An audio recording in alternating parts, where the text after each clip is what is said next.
Hi. So, this is overdue.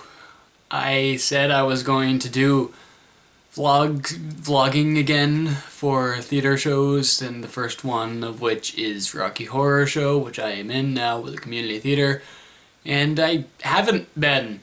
And at first I used the excuse that like nothing was really happening, so there wasn't really much to vlog about. I was gonna wait until there was something. But now we're really close to the time of the show, and I still haven't made anything. And honestly, from my perspective as a ensemble chorus member, there really hasn't been that much, and a lot of the rehearsals are pretty much the same. But I still feel like if I don't get some vlogs out of this, I'm going to greatly regret it. So what's happened so far? We have our cast. We've been rehearsing. We've been doing a lot of the music and dancing, and they've been doing blocking too, but I haven't seen much of that being a chorus member, ensemble member. And even though I am understudying the role of Brad, I am doing my own stuff with the dancing people, the chorus, ensemble people. I'm saying that a lot, wow. And we're learning our dances and practicing our dances and our songs and stuff while in a different room. The principals are learning their, well, like they've learned their lines by now, but they're like learning their blocking and practicing their blocking. And now we're getting to the point where everyone is going to be more all together in the same room practicing as a whole. So I guess I probably will have more to vlog about now, but it's really strange.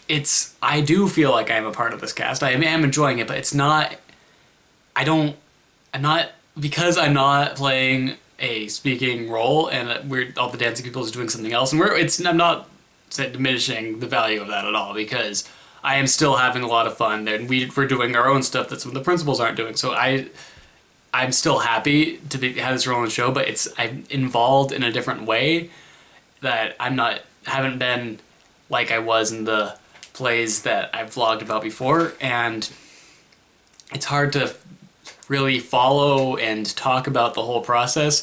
And I know I sound rambly and weird now, but I imagine one of you watching this who has been in a similar situation probably knows what I'm talking about. But anyway, this is a fun show all around. This is a very fun show, and it's interesting to me that it's so well known and cult classic and popular, because there are very few science fiction themed plays and musicals, and the ones that there are usually don't get popular, yet this one is like one of the most well-known names in musical theater, even though, well, the movie is more popular than the show, the live show, but that's okay because they're both associated with each other, so you still know both of them. And I enjoy it. Like, someone told me that the movie was bad, and like a lot of people who really love the movie still like admit that it's bad, but like I think there's a lot more to this show than people give it credit for.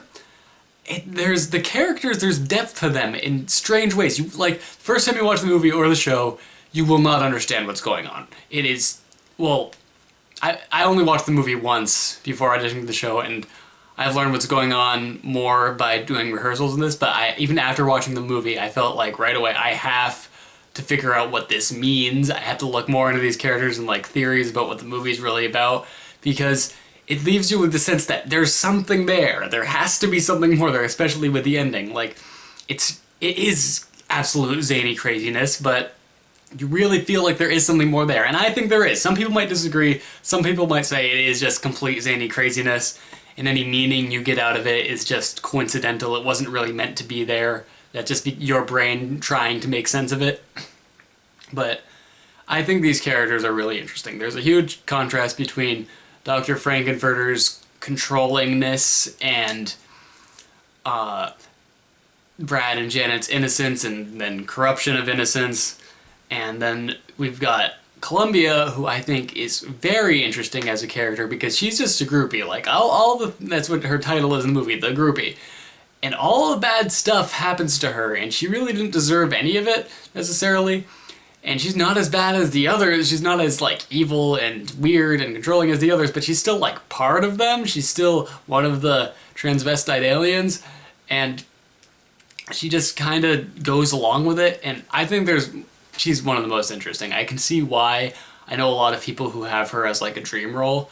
And by the way, the person who's playing her in our cast is hilarious. She has the best facial expressions and unique quirks that she brings to the character. She's fantastic. Our whole cast is really good. Like, I didn't know many of them, and still I haven't really grown that close to many of them, but they're doing a great job, and I completely understand the casting choices behind all of them. They all just, it works really well for each of them, and I am proud to be part of this cast, even if I am only in the ensemble.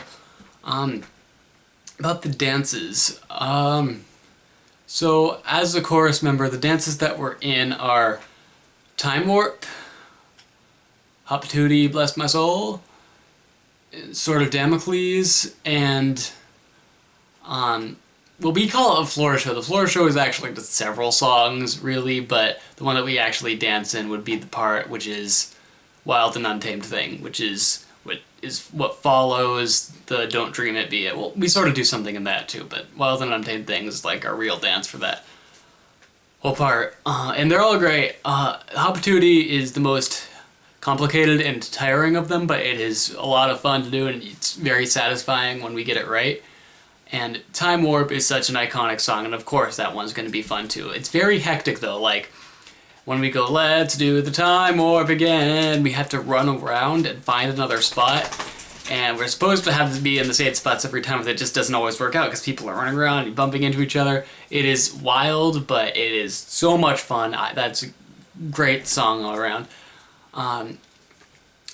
Sword of Damocles is our probably easiest of the numbers, but it's still fun because we're and that's one of the few songs where the chorus members have something like more unique, or not necessarily more unique, but something that's like more standing out than the phantoms do. There's a difference between phantoms and chorus. Phantoms are still like ensemble dancers, but they are kind of more individualized than the choruses. Yeah, and Hop-a-Tootie, I already talked about Hop-a-Tootie. And the Wild and Untamed Thing, that one, it's cool. Like everyone is on at that point, so it's cool to see like literally the entire cast on at once. The dance for that, it's fairly simple, but it's still kind of cool. And I'm going to be saying cool a lot apparently. And yeah, I guess because I've taken so long to make this vlog, I'm trying to just like spill out everything at once, and it's not making a whole lot of sense, and that's my own fault for taking this long. But the show is coming up pretty soon, in like less than 2 weeks at this point, so yeah, you can expect more of these. I'm sorry it took me so long to get one of them out, but I'm glad I'm eventually doing this, and I'm glad I'm in this show. It's been a while since I've been in a show, so I'm getting some of that theater spirit back. So thank you for watching this. Probably didn't cover everything that's happened. If you have specific questions, things you like want to know about what's going on, go ahead in the comments, and I'll hopefully be filling you in on more of how things are going in the remaining videos of the series. And wish me luck on the show, I guess. So thanks for watching again, guys. Bye.